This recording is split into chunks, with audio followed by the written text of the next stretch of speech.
Hey, what's going on, everybody? Thank you all so much for tuning in to another episode of Mikasa Sukasa. Today, I have a very special guest. He is a student leader for the March for Our Lives down here in South Florida. And I'll let him give all the school information, all that good stuff. But he is a student leader. He is also an independent broadcast journalist. He has done interviews with, at this point, I believe probably dozens of candidates and people, and it's a very astute mind and a very acute mind for for somebody who is so young. He speaks with much more experience and wisdom than most. I would like to introduce to you all Michaelangelo Hamilton. How you doing, Mike? Nice to be here with you. Thank you for that very good introduction. I appreciate it. No problem at all, man. So I know that you have been doing journalism and activism, and you've been pretty politically active for a while. How did you end up becoming the representative for your school for March for Our Lives? Absolutely. Thank you. I just wanted to give you a shout out. Thank you for allowing me to be on your channel here. I appreciate that. Oh, no problem, man. Of course, of course. Long overdue. Long overdue. Absolutely. Yeah, for a repeat visit anyway. Repeat. But yes, to answer your question, I've been in contact with a couple of people regarding March for Our Lives because I was just so active right after what happened to Stoneman Douglas. It really hurt my heart because, our debate team in MacArthur High School, I am here in Hollywood, Florida, South Florida area. I moved to Davie recently, but I still go to school at MacArthur High School, by the way. It's legally allowed, by the way. Just yeah, go ahead, let everybody know. People try to say, "Oh well, he's committing stuff," so I just want to put that on the record. It's legally allowed. Okay. But besides that fact, it hit close to home. A lot of us students also were impacted because some of us had friends over there, and that definitely motivated me to do a little bit more and get involved with their movement because it is important for students to be active in politics and to get their voices heard in Congress and to make sure that enough is enough. So I definitely agree with what they're saying. So, I heard about it.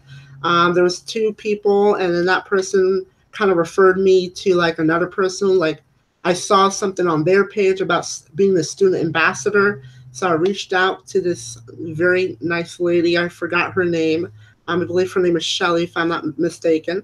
And, I am the only ambassador, I believe, right now for my school, MacArthur High School. Well, that's good stuff, man. That's good stuff. How did you participate in the march on the 24th? Did you have any specific duties that were delegated to you? Absolutely. On the 24th, I was at the March for Our Lives in Parkland, Florida here.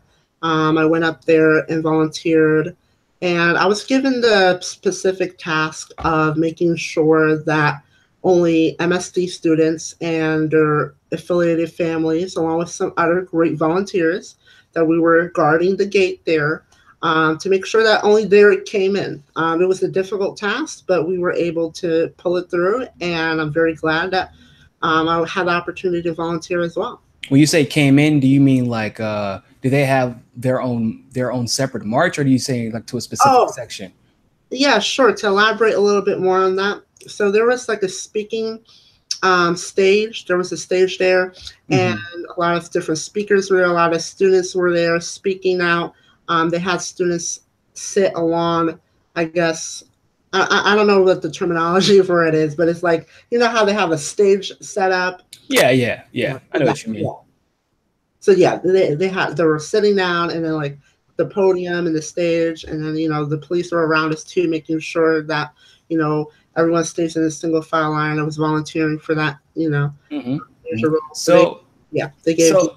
So my question, well, not really a question. Well, it's kind of a question, but also kind of a comment.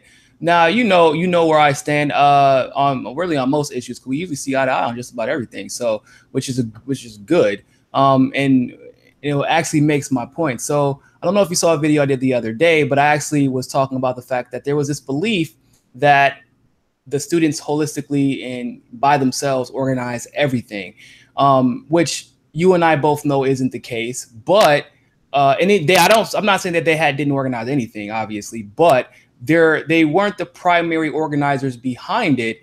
And my belief is that the Democratic Party is perpetuating it as if they were the primary organizers behind it for selfish, and political reasons. Now, on the other side of that fence, however, the reason why is because people are worried that they're going to try to coerce these kids into pushing a neoliberal agenda. Now, here's where the good news is, people, in case you have not ever met Michaelangelo Hamilton, that boy is not a neoliberal at all. In fact, he's probably he is one of the most woke. Well, you're 18 now, or did you just turn 18? 18 in October 31st, Halloween. Yeah. So oh really? Yeah, Halloween. Yeah. Well, that's good stuff, man. So 18 years old, but the guy has been involved really heavily in politics since 16 at this point, right? Since you were about 16, 15, 16 years old. It can even go back farther than that, but that's when I started with volunteering on campaigns. I've been interested in politics ever since Obama became president, which I was like 8 years old.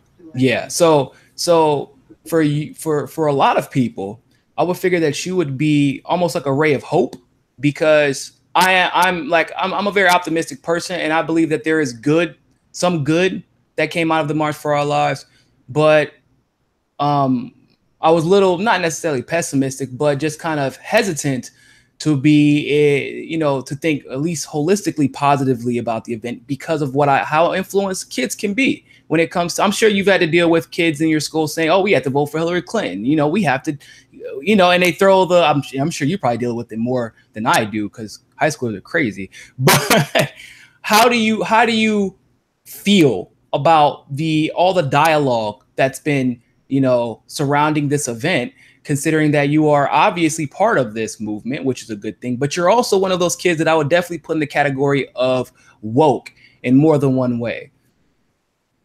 Well, I guess to elaborate on what you're saying here is that, yes, I understand there's some people who definitely believe that there might be a neoliberal agenda being pushed.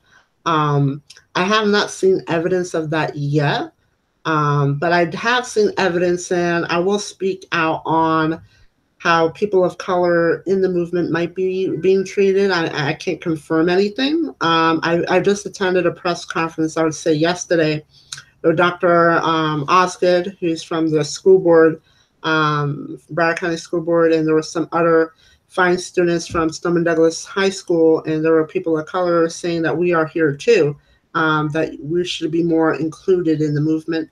So, I mean, there's a whole debate about that as well going on, it looks like, and that does play also a factor. Now, as far as the part where we're talking about maybe a neoliberal agenda occurring, I mean, I believe anyone is welcome. I think that's what the movement is generally about, as far as getting people together and making sure that we all come together. Stand up enough is enough.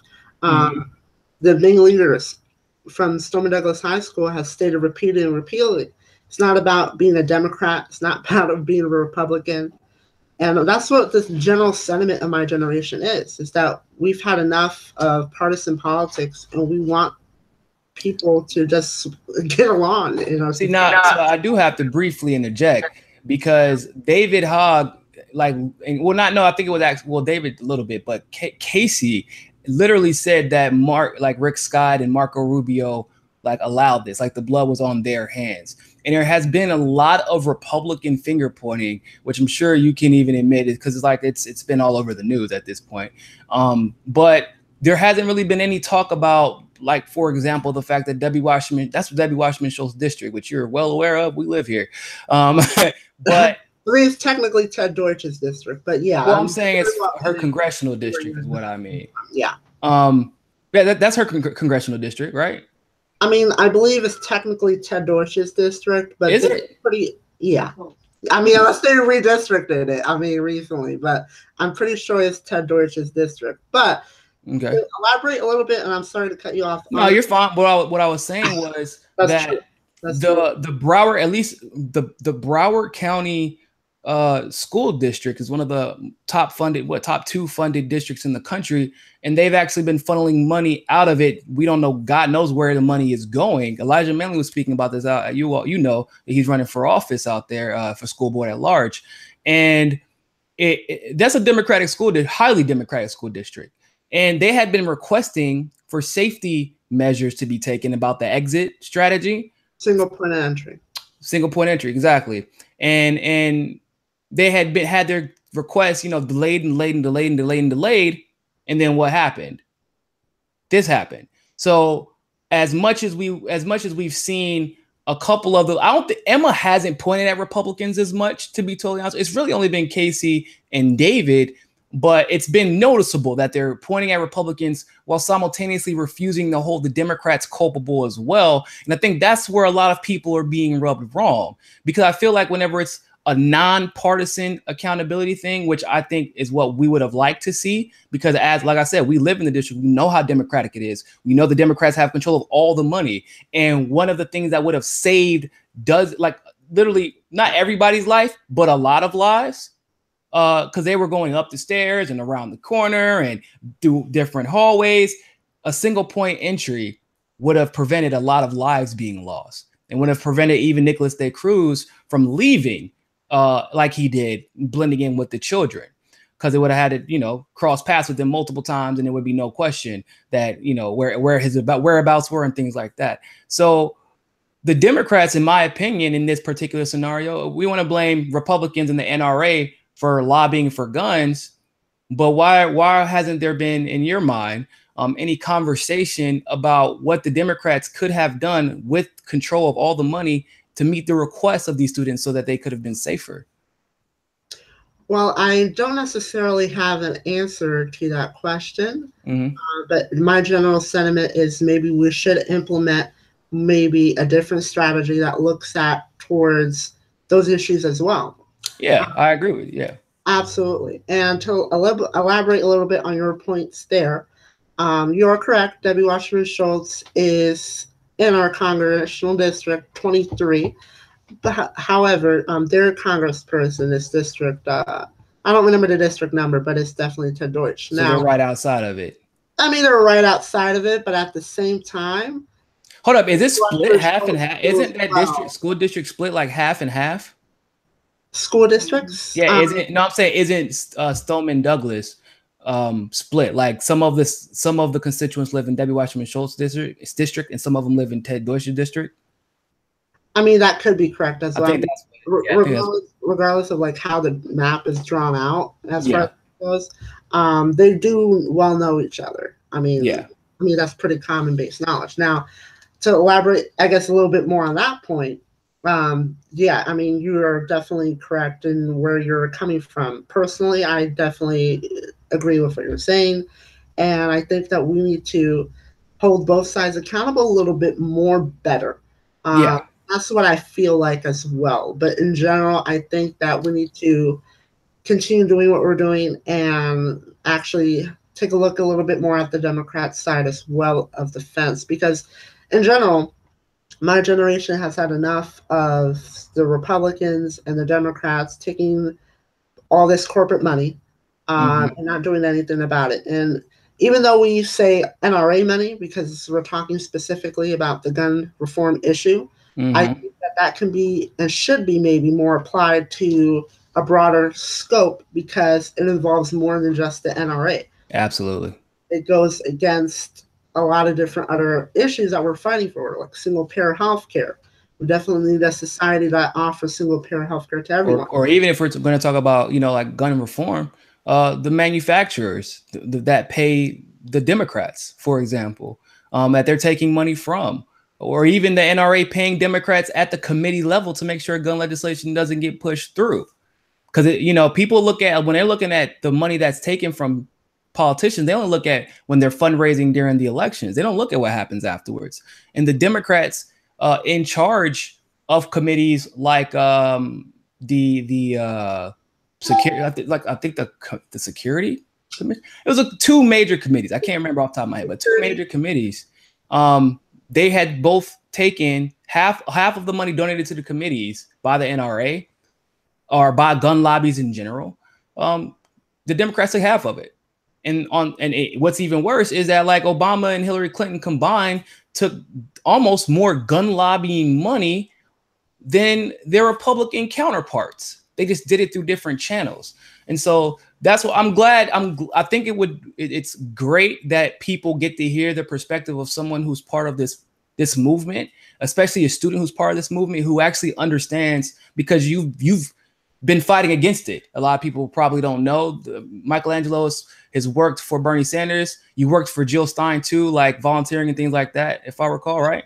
Yes, that's a correct recollection. I was really close to the Bernie campaign when he was coming here in South Florida. Mm-hmm. Very well connected with Progressive Democrats of America's push for Bernie actually to run for president back in the day. Yeah. Yeah, I mean, it goes all the way back for about 3-4 years, going almost on 3.5-4 years. As far as like actually doing something. But even before that, I remember in general politics when I was like with my mother and my aunt and family, like when they were going to vote for Obama. So I mean, like, yeah, those were fun times, waiting to like. We were naive back then, huh?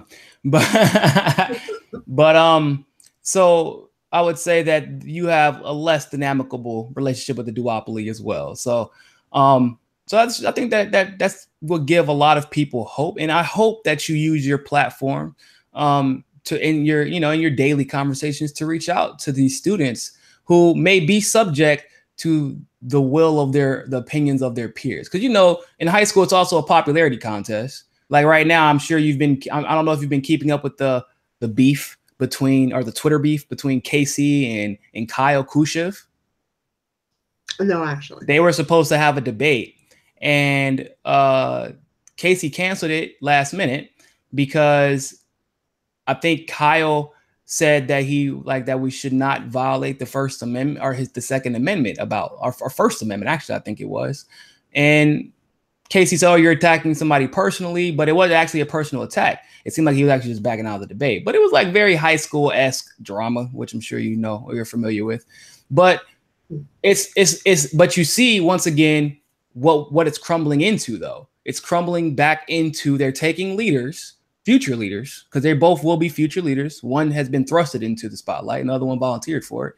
But they're falling into the duopolis paradigm again. You know what I'm saying? So I hope that as you lead this movement, that you take the time to talk to students about, like, look, this isn't about the Republicans or the Democrats, because if we're going to keep it real, we need to be analyzing these things. We can look at our very own school district and see how the Democrats have failed us. We can look at all these economic issues. You're living in a district where Ted Deutsch and Debbie Wasserman Schultz are both against single payer healthcare, and if Nicholas De Cruz had access to healthcare regularly, not this year, but in 2008, whenever it was originally, or 2007, 2008, when it was originally promised to us, before it became that nonsense that we call Affordable Health Care Act, we could have stopped this a long time ago. And both Debbie Wasserman Schultz and Ted Deutsch were in office. So those are just little things that could have been done, because gun reform is part of the problem. But when we say enough is enough, that means we have to approach this from, in my opinion, every aspect, because the statistics do not lie. 98% of these shootings happen for some reason in upper middle class, dominantly Democratic districts. And it doesn't make any sense, because you go to the urban area, inner city area, they're not mass shootings. There may be other types of crime, but those types of crime, because it's still gun violence, but it's a different type of gun violence. But does it not come from the same set of circumstances or the same set of failures that our politicians are responsible for? Economic, healthcare, stress from all of these things, ridiculous work hours for people, living paycheck to paycheck, are even from Nicholas Cruz's standpoint, the foster care system and things like that. So all these facts and the stressors that come from being in a foster care system and the instability that comes from it. I just feel like there's a lot of factors that are, that are that should be talked about when we're talking about gun reform, including common sense gun laws, of course. And I feel like as far as students are concerned, there's almost nobody else that I would consider more qualified to talk about that than you are. So I'm glad that you are down there in the trenches and speaking truth to power, even in your new position. So what do you think about the DNC's or the Democratic Party's chances in 2018? Sure. So, I mean, personally, I feel like the Democratic Party. I don't know. I don't know what's going on with them. I mean, to be completely honest with you, because right now we live in such a society right now that's so sporadic, you know. Yeah. But like personally, I still feel like the DNC didn't really change. Personally, I feel like the Democratic Party has not listened to the voices of Bernie Sanders supporters, and and did not really act upon what they said they were going to do on the DNC. What was it called? The Unity Commission. Oh yeah, they dropped the ball. The Unity Commission dropped the ball just like a few days ago, actually. Like they totally dropped it. They didn't get anything passed. They didn't even get finance, like money out of politics. That wasn't even on the platform. Like it didn't even make it past the first stage. Right. So, and I don't really know how the Democratic Party will do, but I do know what the history of the Democratic Party has been. Going all the way back to 2008. I mean, Obama was elected, right? Mm-hmm. We all believed, and we believed his message, hope and change, right? Then slowly things happen, and we see all these different appointments from Citigroup, Goldman Sachs, and then we start realizing, and people should start realizing at that point, oh man, Obama, well, I don't know about that. What's going on? So then that whole phase happened, and then we could go ahead and take a look at the way W. Washington Schultz has been leading the DNC. And to be quite frankly honest, you can look at the facts and look at the statistics. We are now in a more Republican-controlled country than in the 1920s. That's how bad she led the DNC. And it's not just her as well. It's her colleagues, Nancy Pelosi, and other individuals who are just alienating and just pushing people away from the party. Now, I believe maybe they think they can get people and these students to vote for them. But I personally believe, and as my capacity as a student leader, and that what I'm hearing from many of the students at where I go to school and where I come from, is that we don't care about what party you are. We care about what you will do and if you will uphold the word that you say you're going to do. And I think that's powerful. And I think we need to keep that message embedded in our student population and on our platforms, because I think that's the only way we're really going to affect change, just by making sure that we say enough is enough. We're not going to be swayed to one side or the other. Mm-hmm. Just because you say you're going to do something. Show me you're going to do something. That's good stuff, man. So as far as your barometer is concerned, you feel like the student population is a little bit smarter than what the neoliberals are giving them credit for. I mean, I hope so. I mean, and if not, we need to make sure that message is spread around, because we can't let them mess up our generation either.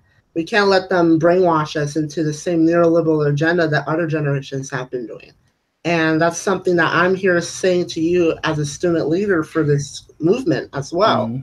Mm-hmm. I think that's what the movement should, understand, and mm-hmm. individuals in the movement should understand as well. And that's saying a lot, saying it in that capacity. Yeah. You know what? I would love to see, if you ever want to do a video, and I'll definitely, I'm sure a lot of people here who are watching will help promote it, is to keep that put the context of this conversation and bring kind of scope to it, just because I feel like a lot of it has gotten lost. I feel like people's egos, adults and high school students at this point, all people involved, their egos have kind of taken over. It's the conversation in a lot of ways has devolved to petty squabbles. for retweets. And I know what a squabble for retweets look like. I was in high school before too. Okay. Like I know the difference between you're trying to be meaningful, have a meaningful message, and then you're just calling someone out just because you want everybody to see it. Because whenever he canceled that debate, why didn't you just DM him about that? If you really had an issue if you really took issue with how Kyle responded, then why not do the professional thing and DM him and say, or when you see him at school the next day, hey, I'm not really comfortable with going forward with this debate for personal reasons, and move on about your business. No, that was for show. It was for show, and that's not what we need right now. We don't need grandstanding and egotism. We need cooperation and unity. And if, in my opinion, if you're going to be the face of a movement that's supposed to be about compassion and unity, then you need to show that across the board. Like I said, I find I like Emma. I think that there's, like I said, part of the conversation that she has is a little misguided, but if she's 17 years old, so I don't really hold her, like, I'm not going to be mad at her for it. Just, I try to educate, and then hopefully they get the message. But I feel like she's a very genuine person. I feel like she could be a great ally going forward, but I also don't think that she's been as involved in politics, like at a realistic level, not the surface level. Because the difference between what they're doing, because you've been in it, you've been in the trenches, and being in the trenches and actually understanding and knowing what's going on and understanding how politics works between the relationship between people when it comes to politics, and how you have to move in the political trenches. They don't know that yet. They're going to find out if they stay involved long enough, but they don't know that yet. And so, like I say, I hope at some point that you get to actually sit down, and as a person who has experience, more experience than a lot of adults. That's one thing I can say about you and Elijah Manley, is that both of you all have been involved at a very effective level at the student level. Elijah even eventually running for president under the Green Party and is running for Broward County now. But both of you all have the experience that can kind of guide these conversations amongst the students in the right direction. I hope you do so. With that being said, we're going to go ahead and wrap it up. Michaelangelo, where can people find you at? Absolutely. You can definitely find me at www.michelangelohamilton.com. You can also find me on Facebook by searching my name, Michaelangelo Hamilton. You can't miss that, right? You can't miss it. And you can also find me, this is M. Hamilton. You can find me either on Twitter and Facebook with that. And thank you so much for giving me the time here. And I do agree with you on that last point that you were mentioning. I think that we started a really amazing movement, and I think that we need to take a look into what we can do moving forward, and I would love to be a part of that conversation. I will most likely outreach to the main leaders of the movement, and hopefully we can get something set up as far as having a real good dialogue about what is happening in our country. And I hope they do accept that offer when I do propose it to them. That's good stuff, man. Well, you've been known to be pretty efficacious, so I have no doubt in my mind that you'll definitely get that done. Thank you so much for coming on, man. I'm pretty sure the crowd appreciates your very unique perspective as well. For everyone else, thank you all for watching. Make sure you support our show at Patreon. You can do so by going to www.patreon.com/MikaseSukasa. Make sure you visit the website as well at www.mcscnetwork.com and go ahead and bookmark that and homepage it. And more than anything else, always remember, people, find your balance. Peace. Have a good one.